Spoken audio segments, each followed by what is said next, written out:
বন্ধুরা, এটা কি বলো তো? শ্বশুরমশাই কাটতে বসেছে, এই দেখো, ওরে বাবা, এটা সাপের মতন পেঁচিয়ে ধরছে হাতের মধ্যে। দেখলেই তো কেমন লাগে, ধরা তো দূরের কথা, তাই না? তো তোমরা কি চিনতে পারছো এটা কি? এটা হচ্ছে কুচে মাছ। শ্বশুর শাশুড়ির শরীর খারাপ, তো সেই জন্য মেজো ননদ পাঠিয়েছে ওদের বাড়ির ওখানে পুকুর আছে, বিল আছে, ওখান থেকে ধরে ওদের জন্য। তো তাই কাটতে বসেছে শ্বশুরমশাই। নাহলে রেখে দিলে না, মরে গেলে আর খেতে পারবে না। কুচে মাছটা কিন্তু মোটা আছে। এই দেখো, মনোরাও দেখতে গেছে, একটু ভয় পাচ্ছে, দেখতে পাচ্ছ? একটু মোটা আছে কিন্তু মাছটা। আমি তো খাই না, তোমরা কে কে কুচে মাছ খাও কমেন্ট করো। তো ভিডিওটা তোমাদের সঙ্গে শেয়ার করছি, দেখতে থাকো।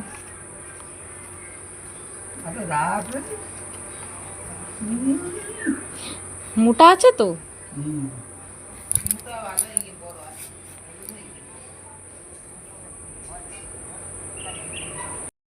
আগের দিনও দিয়ে গেছিলো মেজর ননদ একটা কুচে মাছ, তো সেটা রেখে দিয়েছিল, জ্যান্ত ছিল সেটাও, কিন্তু একটু সরু ছিল, ছোট ছিল। ভেবেছিল পরের দিন খাবে, কিন্তু মরে গেছিলো। সেই জন্য আজকে আর সেই রিস্ক নিল না। মেজর ননদের জামাই এসে দিয়ে গেছে। তো বলছে কেটেই রেখে দিই। কেটে ফ্রিজে রেখে দেওয়াটাই ভালো, না হলে কালকে মরে গেলে আর মাছটা গন্ধ হয়ে যাবে।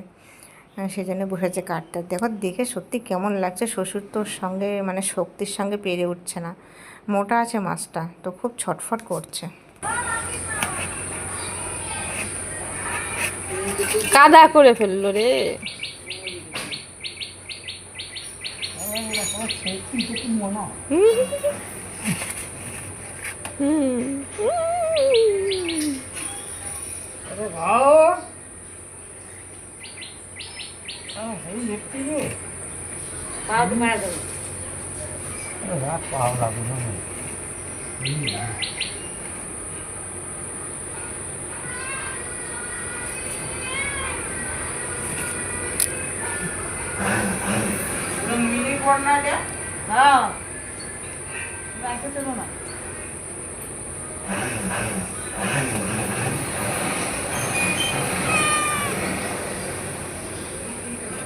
যা, তুই যা।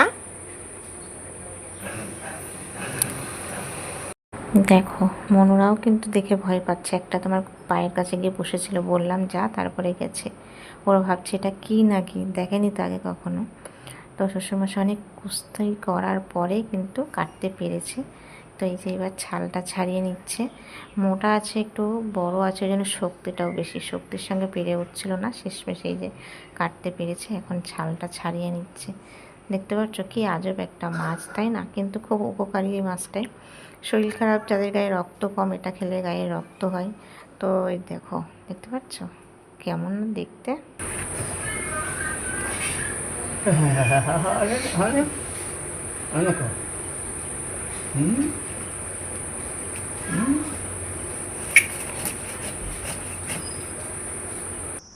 বন্ধুরা, সবার শরীরেই কিন্তু ব্যথা, যন্ত্রণা, কষ্ট সব কিছুই আছে, তাই না? সে মাছ হোক, গাছপালা হোক, মানুষ হোক, বা পশু পাখি হোক।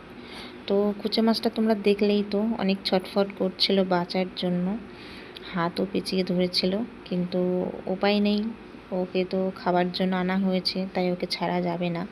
তো অনেক ছটফট করেছিল, তারপরে কিন্তু কাটতে পেরেছে মাছটা। শ্বশুর শক্তির সঙ্গে পেরে উঠছিল না। মোটা আছে কিন্তু মাছটা, হয়তো ক্যামেরায় কম দেখাচ্ছে মোটাটা, সামনে কিন্তু বেশ মোটা। হাইটে হয়তো খুব একটা বড় না, কিন্তু ওর গায়ে প্রচুর শক্তি। তো এই কুচে মাছটা খেলে শুনেছি দুর্বল কাটে, গায়ে রক্ত হয়। তো তোমাদের যাদের শরীর খারাপ, যারা খেতে পারো না, এই কুচা মাছটা খেয়েও উপকার পাবে। অনেকে কিন্তু এটা খুঁজেও পায় না। তো মেজননদের বাড়ির পাশে পুকুর, খাল, বিল এগুলো আছে, তো ওখানে অনেকে ধরে, সেখান থেকেই পেয়েছে, তাই কিনে পাঠিয়ে দিয়েছে জামাইকে দিয়ে। এই জন্য এই যে এখন কাটা হয়ে গেছে, পিস পিস করে নিচ্ছে। আর এটা কিন্তু কাটা খায় না এই মাছের।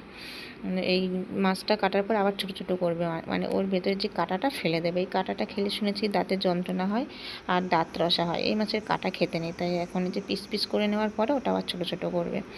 তো বন্ধুরা, এটা তো আমি তো খাই না, দেখলে কেমন লাগে, তাই না? খাবার জিনিস যতই হোক, তো অনেকে খায়, অনেকে খায় না। সবার পছন্দ তো আর এক না, তাই না? আমাদের বাড়িতে 4-5 জন খাই, আমি, আমার 2 মেয়ে। বাড়ির মধ্যে অনেকেই খাই না। আমাদের দাদাভাই তো এটা ভীষণ খায়। এই মাছটা সত্যি ভীষণ উপকারী। তো যাদের গায়ে রক্ত নেই, এটা খেলে রক্ত হয়। তোমরাও যারা পছন্দ করো খেও। আর যারা পছন্দ করে না তাদের তার কোনো কথাই নেই, তারা তো খাবেই না। আমারও ঠিক পছন্দ হয় না, দেখলেই যেন কেমন লাগে, কিন্তু মানুষ এটা খুঁজেও পায় না, আমাদের এখানে যেমন পাওয়া যায় না। তো চলো, এই মাছ কাটার ভিডিওটাই তোমাদের সঙ্গে শেয়ার করলাম, আবার দেখা হচ্ছে আগামীকাল। টাটা।